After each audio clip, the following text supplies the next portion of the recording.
Hello, welcome to the course on audio signal processing for music applications. This week we are presenting diverse spectral modeling strategies to model sounds. And one of the underlying concepts that we are introducing is the idea that there are many sounds that are not quite well modeled with sinusoids or with a harmonic analysis approach. That there are signals that are very noisy, that are what we call stochastic, that require a different modeling approach.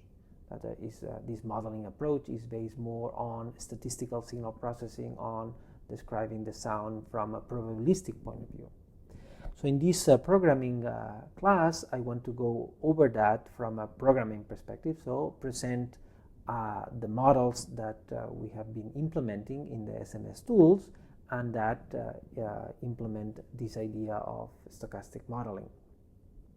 So we'll basically be talking about this block diagram in which we start from a signal, and then after windowing it and computing the FFT, we just keep the magnitude spectrum. In stochastic signals, the phase spectrum is not relevant, and so the approximation is based on the magnitude spectrum. That then it's approximated with a smooth curve, and this smooth curve is what we call the stochastic model. And from that we can reconstruct, or we can regenerate a signal by reconstructing a magnitude spectrum and then generating phases randomly, so that we can create another complex spectrum that captures some of the essence of the original sound. And then by overlap adding, we can generate a signal that hopefully, if the original signal had these stochastic properties, will be quite similar to the original sound. So let's go to text editor, and here I wrote a very short script that implements this idea of approximating fragments of a sound with this stochastic model. Okay, so we start by importing a few packages that we need, and then the core of the code is basically reading a sound file. This is the ocean sound file that we already have been using, so it's clearly a stochastic type of signal. And then in order to analyze the spectrum of it, we have to define the FFT size and the window size. In this type of sounds and this type of situation, there is no need to zero pad, there is no need to have an odd size window. So we have the M, the window size, and N, the FFT size of the same size, which is 256. Then the key parameter is this what we call a stochastic factor, which is basically the smoothing factor or the downsampling factor. So 0.2 in this case that we define, it means that we are basically reducing the information by a factor of 0.2 and getting only the kind of the surface information. Then we get the window. In this case, we get a Hamming window, but it can be any type of window. It doesn't have to be very complex. In fact, I would say that maybe it's easier to just use the Hamming because it's even simpler and it works. Okay. Then we need to select the portion of the sound we're going to analyze. So in this case, well, we chose a section in the sample 10,000. And then plus the window size, and we multiply it by the window. Then we compute the spectrum, and then we convert it to dB, and we do the approximation, the stochastic approximation on the dB spectrum. And we do it by using this Python function called resample. Resample is a function that basically uses an FFT approach. So it uses a spectral analysis approach to downsample a signal or to resample a signal. Both we can downsample or upsample a signal. So we give a function in this case mx, and we just make sure that there is nothing below minus 200 decibels. It wouldn't make any sense. And we specify the length, the new length that we want to create. So the original length was of size n over 2, because we are only using half of the spectrum. Okay, so from n over 2 samples, we are going to generate n over 2 multiplied by this stochastic factor approximation. So basically, if this is 0.2, we're going to have 1/5 of the samples that we started with. Okay, let's run this little script. So we'll run the test, and we can plot the signal that we start with, the windowed fragment that we start with. So this is the fragment of the ocean sound already windowed by a Hanning window. Okay, and then we are computing the spectrum of that. So the spectrum is this MX array. Okay, so this is the magnitude spectrum of that. And now we can plot on top of that the smooth approximation, or the downsample approximation of that, so which is MXM. But in order to make sure that it's shown on top of this array, which is a longer size, we have to plot it differently. So we have to say NP range of MXM, well, the size of that. And then if we divide by stock factor, this should stretch these points to the size that we had of the MX. Okay, so yes. So here we show in green the approximation, the smooth approximation. Of course, it has less samples, so MXM has the size of it is 25 samples. So from the 128 samples that the positive side of this magnitude spectrum has, we have reduced it to 25. Okay, of course, if we change the stochastic factor, we will do we will have more or less samples to be approximated. But clearly, this green line is an approximation to the blue line. Okay, so this is what the kind of a stochastic approximation that we're going to be using does. And now let's go to this other script, and what we will be doing is to actually synthesizing a sound from this. So we have the same first part up until here. Okay, so we generate the envelope, and now what we're going to do is to resample again the approximated spectrum, but to the size of n over 2, so that we get all the samples of the complete FFT.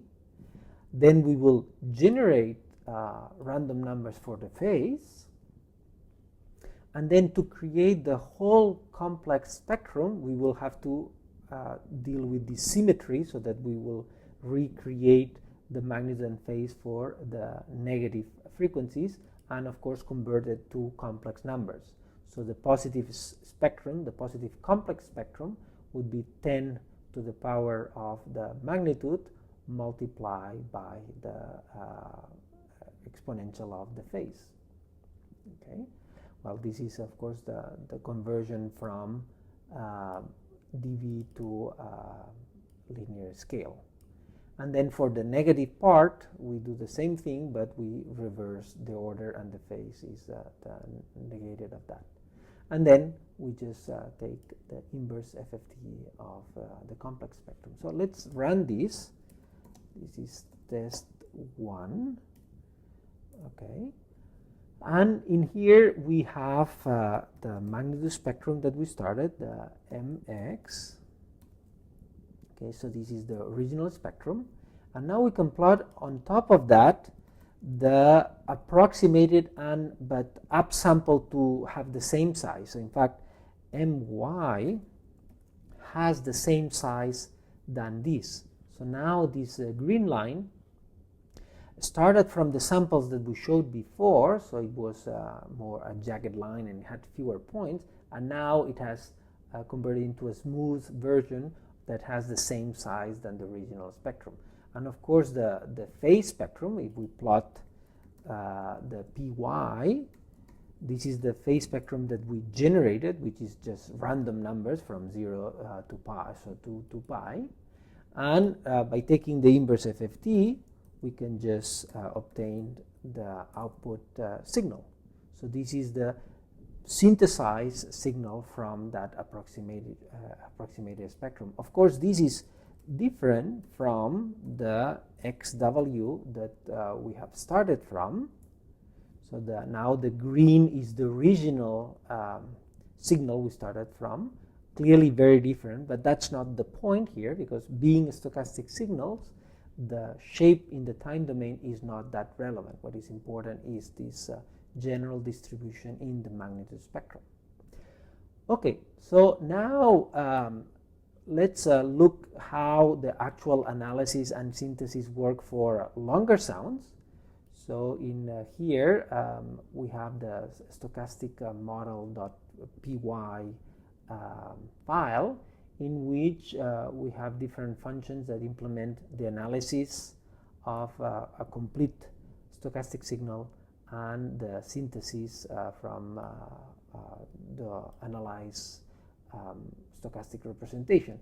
And basically they do what I have done for a single frame, in which the stochastic model anal, it starts from the signal, the hop size, the FFT size, and the stochastic factor, and it iterates over the whole sound, and it does what we just did. It performs FFT, it finds the dB magnitude spectrum, then it uses the resample function to downsample it to fewer samples depending on the stochastic factor, and it keeps appending these to a sequence of envelopes, because we are going to have a time varying envelope for the stochastic representation.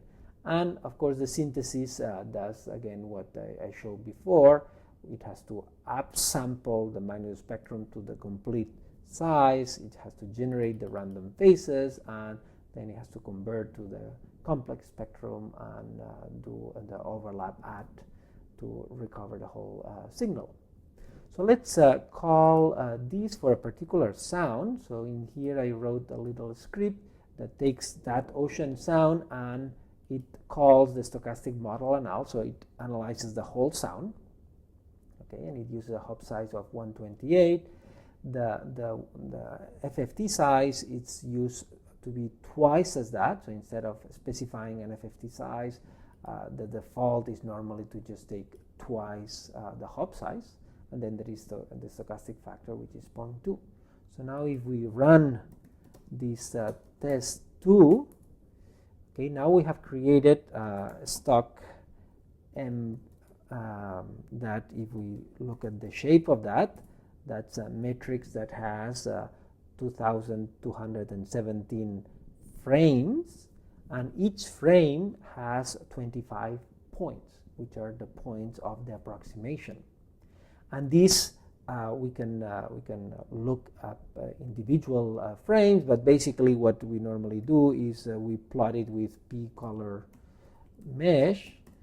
Okay, the p-color mesh, and we specify stock M will display this array like in a color, like 3D type of plot.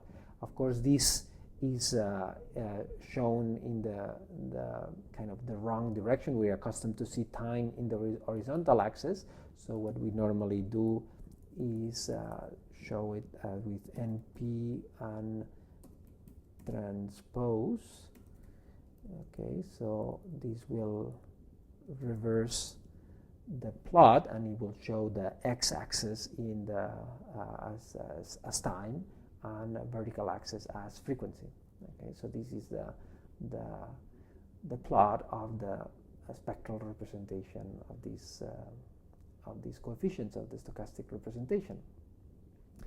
Okay, and let's now go to this function that basically does this stochastic analysis and synthesis for a complete sound, and at the same time it plots it nicely. This is the code that is used from the interface, and it plots a nice spectrogram of the stochastic representation. So in here we have this main function that has some parameters by default, and it reads the sound, it performs the analysis that we just did, and then it does the synthesis from the whole analysis, and then it outputs a sound file, and then it plots the different components, the input sound, the stochastic representation, and the output sound. So let's run these. We run the stochastic model function.py. Okay, and this plots input sound, the stochastic approximation, and the output sound. And of course we can now it has saved a file called ocean stochastic model .wav, and I can just play it by typing play and ocean. Okay.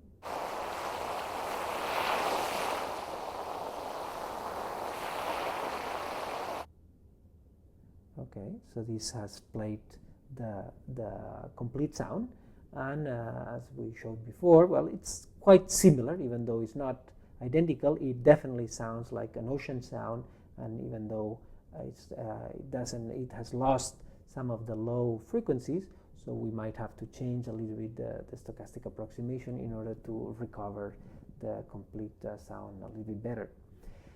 But anyway, okay, so that's what I wanted to present. So we talked about this stochastic model implementation that we have in the SMS tools package, and of course we use quite a bit of the Python functions from NumPy, SciPy, and also the plotting of Matplotlib. So we have seen how to implement the stochastic model that we talked about in class, in the theory class. And this will be one important component to then now in the next classes to incorporate it into the harmonic or sinusoidal plus stochastic representation.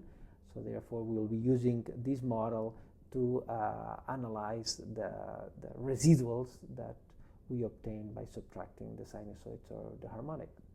So I hope to see you next lecture. Bye-bye.